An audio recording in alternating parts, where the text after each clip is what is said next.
Hey, salut tout le monde. Aujourd'hui, nous sommes le lundi 3 mars et j'introduis ce weekly vlog. Alors, le lundi matin, comme souvent, c'est journaling et organisation. On ne change pas une équipe qui gagne.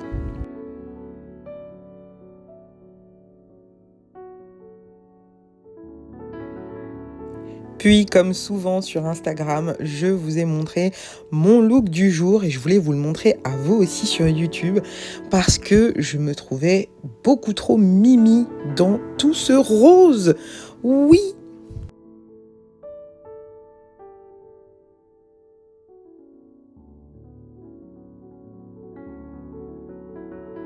Alors, pour commencer ce vlog, j'avais envie de partager avec vous, j'ai reçu un service presse. Je l'attendais, je le savais que j'allais le recevoir. C'est moi qui ai écrit à la maison d'édition pour pouvoir justement le recevoir. Et donc, du coup, j'ai préouvert et je vais vous montrer ça. Il y a quelques semaines, j'ai écrit aux éditions Argile parce qu'il y avait une de leurs sorties qui me faisait très envie. Et ils m'ont très gentiment, je vais pas y arriver, ils m'ont très gentiment répondu. Ils étaient OK de me l'envoyer et j'ai aussi reçu en service presse numérique un autre livre que je vais vous mettre ici. Il s'agit de Foodistan de... Je vais vous remettre son nom ici pour pas dire des bêtises, qui est une autrice noire et dont avait beaucoup parlé la créatrice de contenu littéraire Margorito. Dans un de mes vlogs, je vous ai montré que je regardais ses vidéos. Et donc du coup, bref, la maison d'édition m'a envoyé celui-ci. J'espère que vous le voyez bien. Qui s'appelle Restart de Katia Zamora. C'est pour leur collection Récif. Donc on est sur un livre de poche, hein, tout petit. Et ça nous dit: Mona a intégré le prestigieux village de Restart, une communauté entièrement dédiée à la beauté des femmes. Ses habitantes, les lumineuses, sont prêtes à embrasser leur féminité et à saisir l'opportunité de devenir des déesses grâce aux programmes sportifs et aux gélules minceurs préconisées par leur modèle et mentor Geneviève.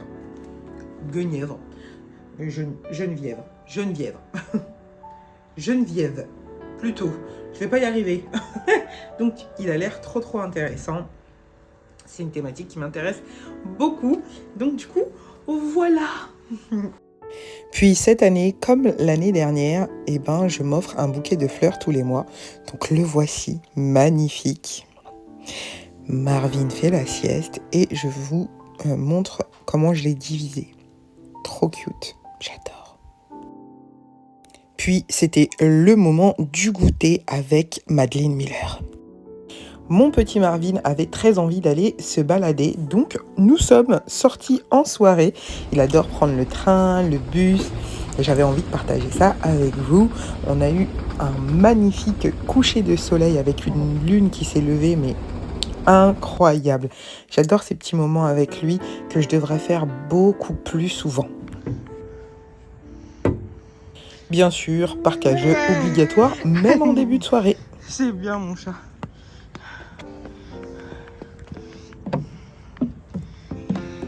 Et oui, je suis essoufflée. Coucou.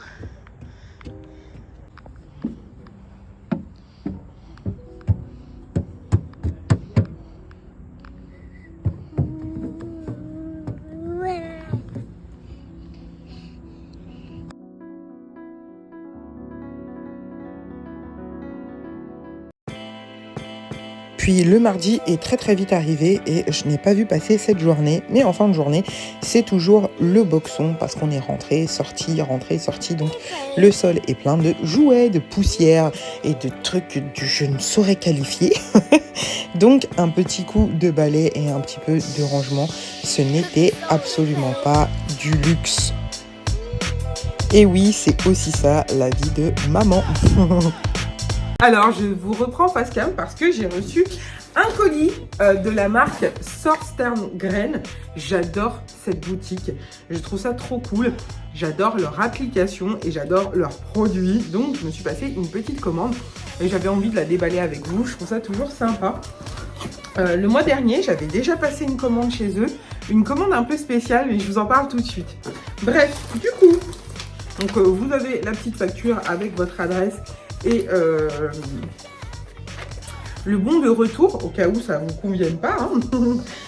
Hop là. Dedans, il y a du rembourrage comme ça dans un sac en papier. Et en fait, dedans, c'est des morceaux de carton. Et je trouve ça très, très ingénieux. Voilà, j'avais déjà eu ça à ma commande du mois dernier. Alors, le premier truc que je prends, c'est ça. Désolée pour les petits bruits de papier. Vous allez devoir faire un petit peu avec. Ah, trop cool. Alors, j'ai pris un petit plantoir pour planter mes bulbes ou encore mes... ça y est, j'ai un trou. Donc, pour planter essentiellement mes bulbes dans le jardin, mais aussi pour planter mes petites boutures. Voilà. Il était à... ça coûte que dalle. Je vous en mettrai les prix juste ici et les liens si ça vous intéresse en barre d'infos. Voilà. Du coup, il est trop beau. J'ai enlevé la petite étiquette. Il est vraiment canon. Je sais pas si vous allez voir. Hop. Voilà. Et vous voyez, il y a des petites rainures pour la profondeur. Franchement, il est trop beau. Donc, je suis très contente. Et à l'intérieur, il y avait ça aussi. Ça, je sais ce que c'est. C'est un couteau. Hop là. D'ailleurs, c'est marqué. Alors, pour vous, c'est à l'envers parce que je filme avec ma caméra frontale. Hop. C'est un petit couteau à légumes. Alors, il y a la petite étiquette juste devant. Avec le manche vert, j'en ai déjà un avec le manche rose, mais exactement le même modèle. Avec cette lame-là. Et je les trouve vraiment super. C'est trop bien pour couper tous les légumes, les concombres, les tomates cerises, enfin, bref. Je les adore. Donc, comme le rose, il commence à être un petit peu fatigué, même si je pourrais très bien l'aiguiser. Mais franchement, ils sont jamais de trop. Je vous assure, ils sont vraiment, vraiment géniaux. Donc, du coup, j'en ai repris un. Et lui aussi, il a un tout petit prix. Donc, je vous le remets écrit quelque part. Ensuite, et c'est là qu'on va passer à ma commande du mois dernier, j'ai pris un mini puzzle de 150 pièces. Donc, hop là. Ils sont trop beaux. Et là, c'est un petit fleuriste. Et en fait, j'adore les mini puzzles. Pour quand je me suis mariée, j'ai une amie qui m'a offert deux magnifiques puzzles sublimissimes de 500 et de 1000 pièces. Et en essayant de les faire, je me suis rendu compte que je n'avais pas du tout la technique, que j'étais nulle, que c'était un exercice qui était éprouvant pour moi. Et du coup, je me suis dit, cette année, parce qu'on en voit un petit peu partout, il y a Caro From Blanc qui en fait. Bref, j'en ai vu passer et je me suis dit, bah tiens, je trouve que c'est une bonne façon de commencer. Et j'en ai vu, il y en avait plein qui étaient en promo sur la boutique Sauce Terngren. Et j'en ai commandé. Je vais vous montrer les 3 premiers que j'ai commandés.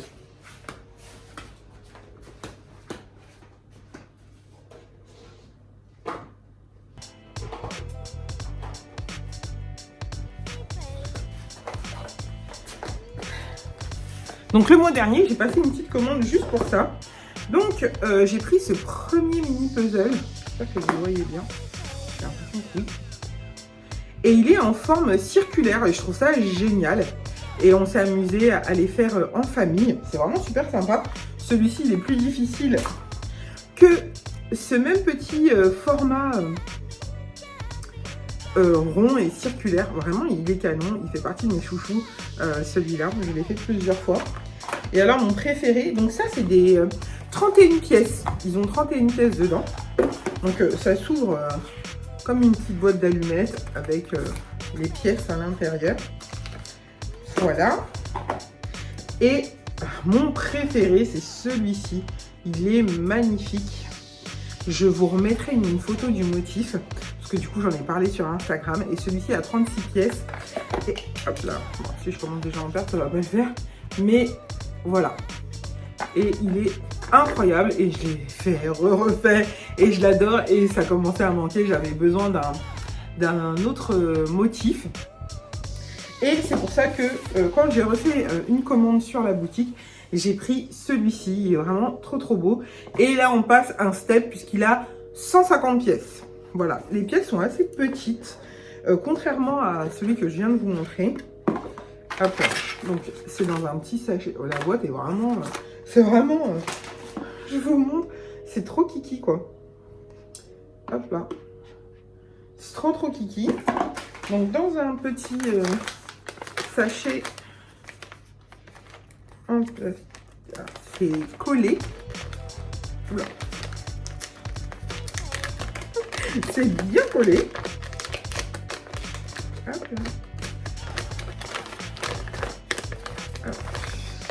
Et je vais vous montrer quelques pièces, mais elles sont assez petites. Donc, par exemple, vous avez 2 pièces. Hop là.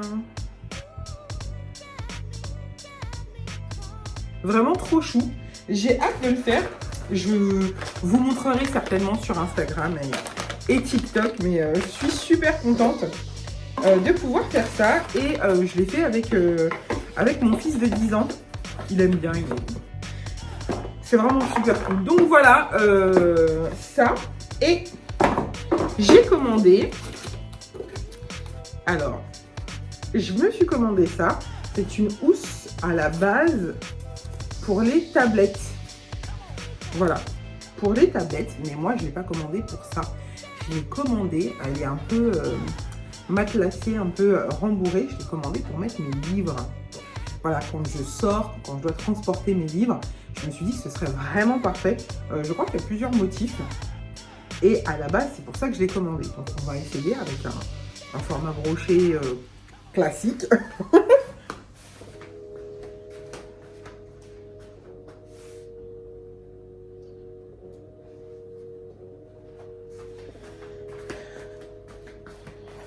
On va voir si c'est pas un fail. Donc, alors, dans l'esprit, hein, ça passe. Hein.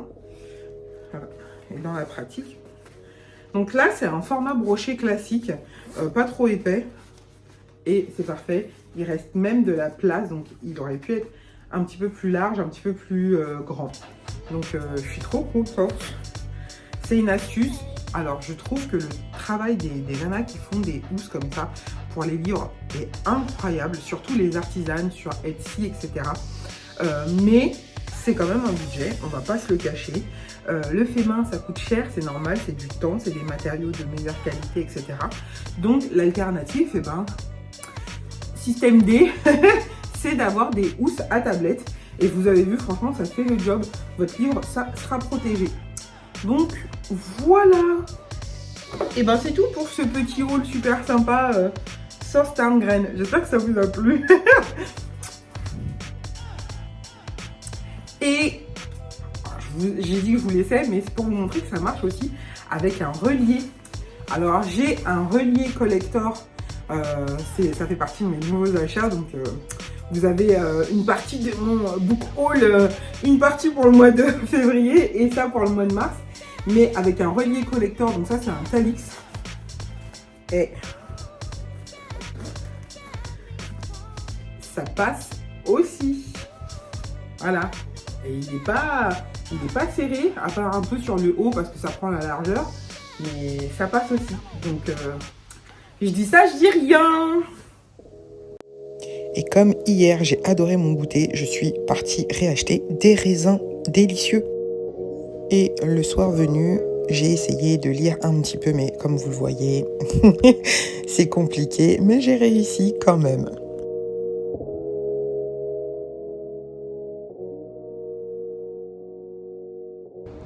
Le mercredi, c'était expédition en jardinerie avec tout le monde.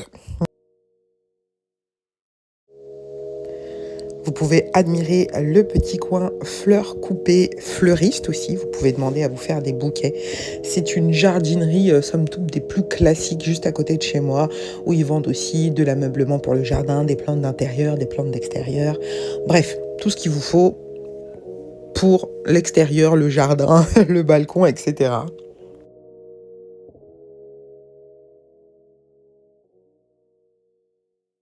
J'adore flâner dans ce genre de magasin.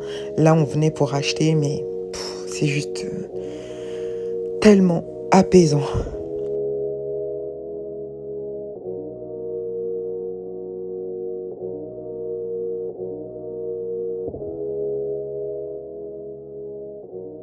Toutes ces couleurs, tout ce choix de plantes d'intérieur, c'est juste magique.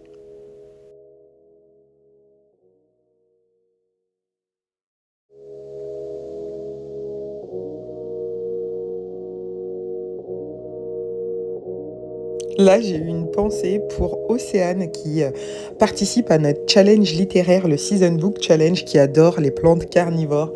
Et donc, quand j'ai vu ce petit stand, j'ai tout de suite pensé à elle. Là, vous pouvez voir tous les fraisiers.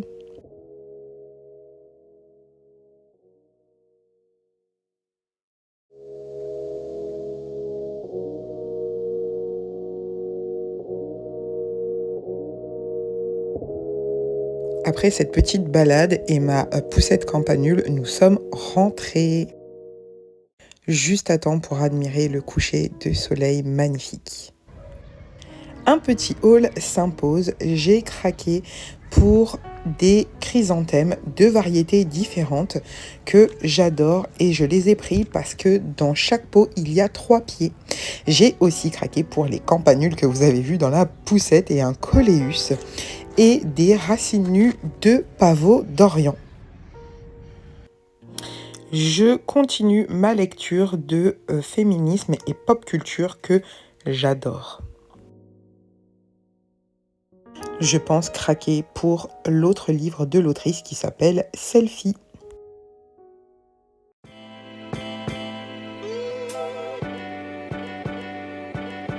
Voici mon déjeuner du jeudi, délicieux, absolument pas de saison.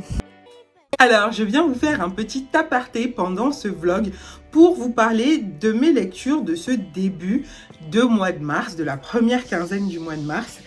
J'ai terminé le tome 2 de Country Diary, il n'y a pas de S à la fin, Brunel, de Aya Isino aux éditions Akata.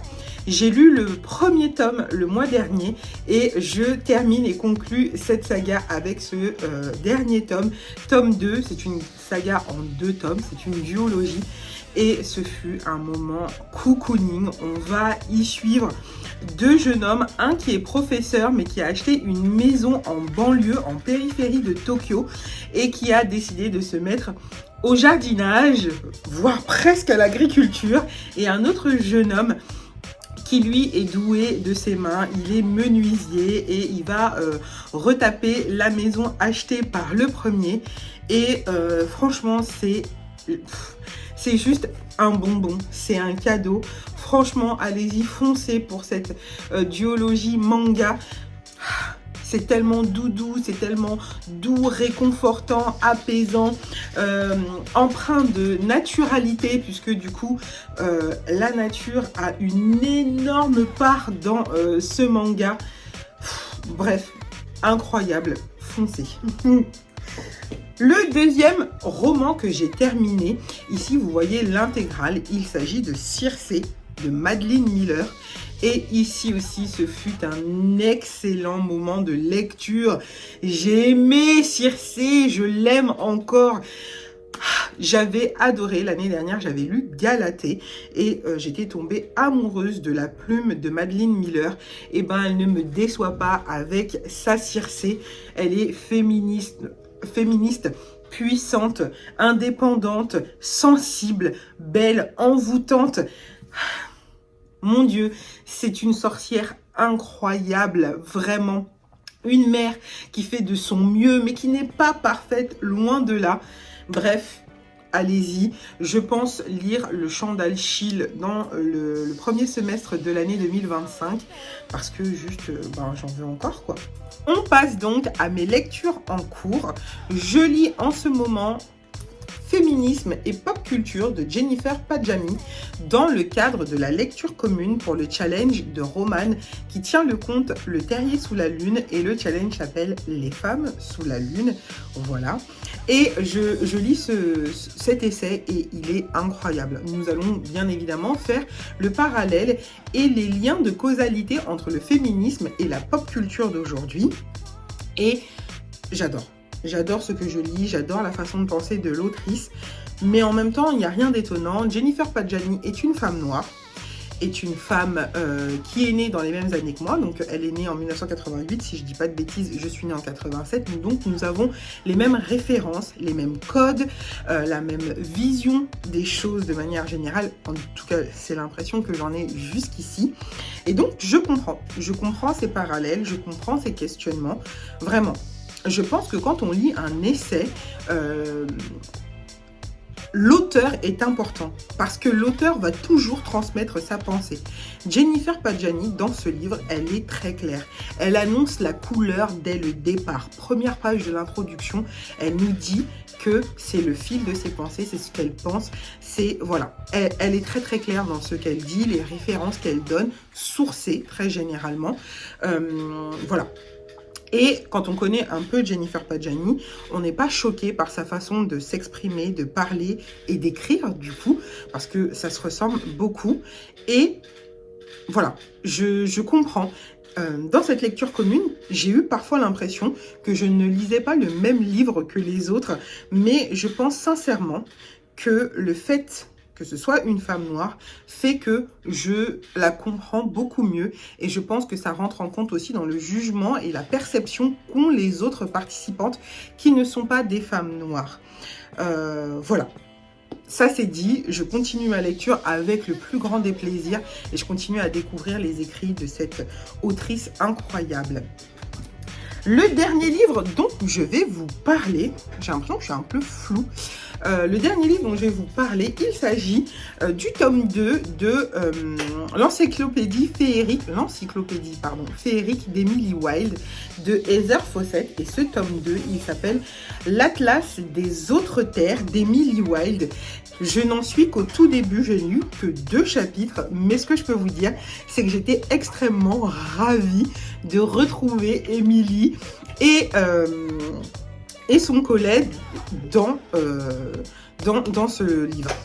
Désolée, je mange mes mots, et son collègue dans ce livre. Bref, je pensais pas que j'allais être aussi contente de les retrouver. Comme quoi, j'ai vraiment bien apprécié ma première lecture et je trouve ça vraiment juste trop cool.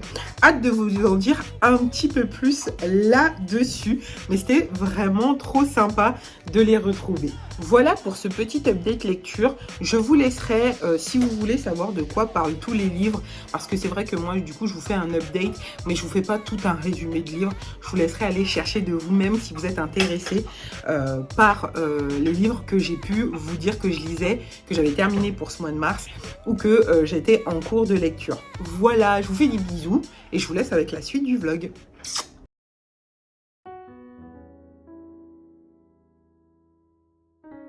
Puis le vendredi est vite arrivé et il fallait absolument que je fasse un brin de nettoyage avant de planter mes nouvelles acquisitions que j'ai achetées le mercredi en jardinerie.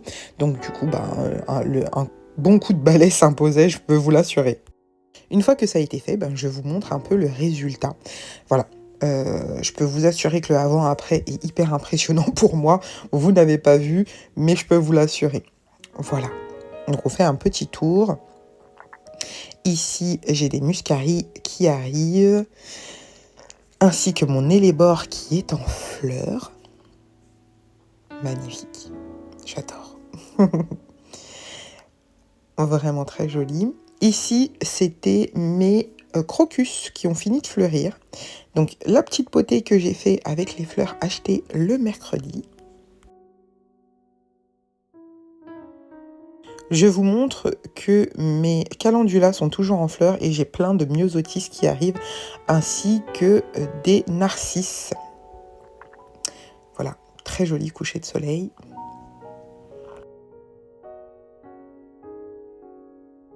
Du côté de mon hortensia, ça bourgeonne, ça commence à avoir des feuilles. Mes fraisiers sont toujours un peu flagada.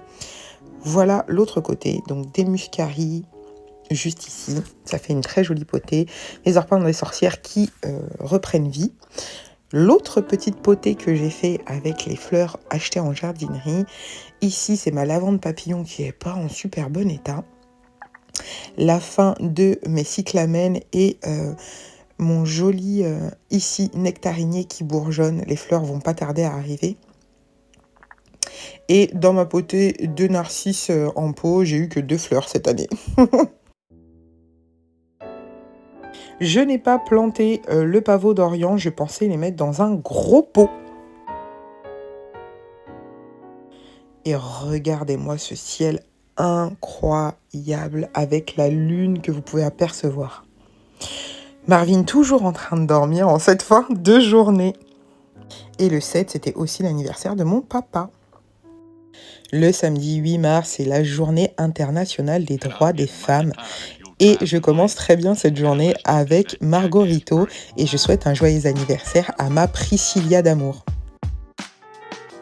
Alors, le samedi 8 mars, j'étais de sortie pour un brunch littéraire sur le livre Demain, la lune sera rouge, qui est une dystopie un peu SF, mais surtout très féministe.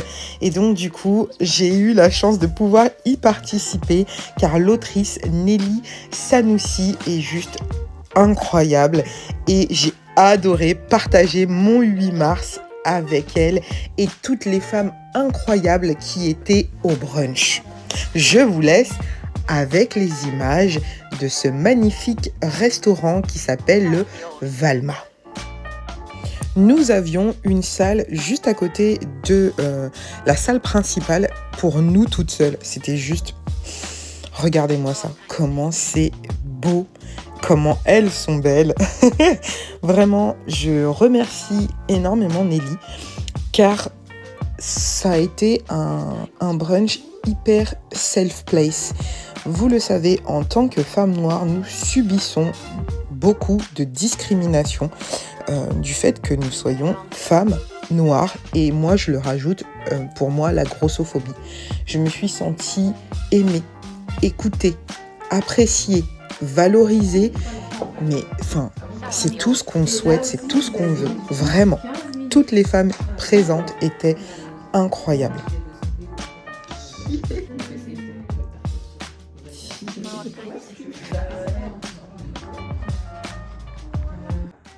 Nelly nous avait préparé des activités.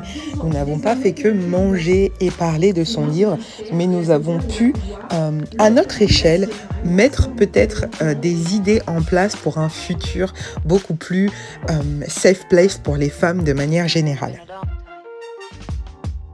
Merci pour ce moment incroyable avec Demain, la lune sera rouge.